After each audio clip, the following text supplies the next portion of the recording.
Please see the PDF that accompanies this program for additional materials. Simon & Schuster Audio presents Trade is Not a Four-Letter Word.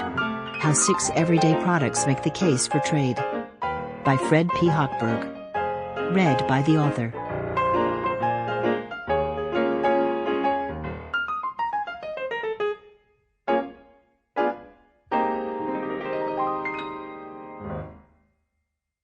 Dedication.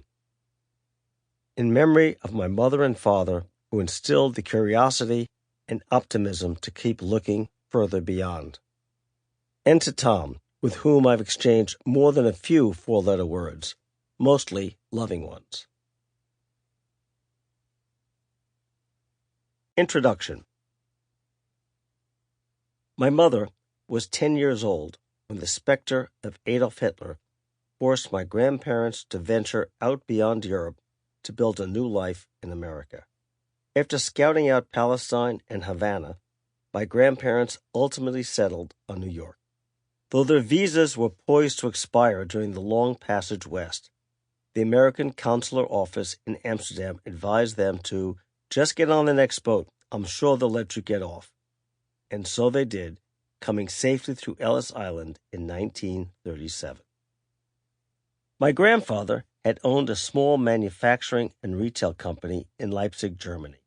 So after settling in America, he decided to open a leather goods business making pocketbooks, wallets, and other accessories on Broadway and 31st Street in New York City.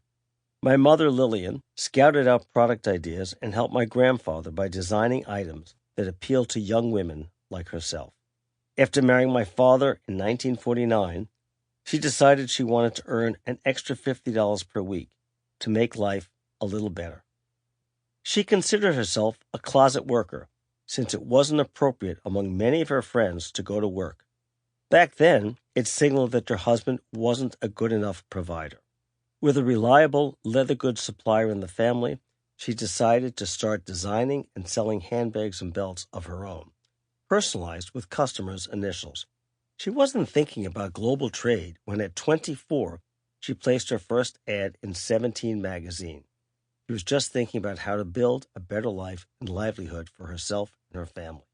You can view a copy of that very ad in the PDF that accompanies this program. It didn't take long for my mother to realize that she had tapped into something that had been missing from American life.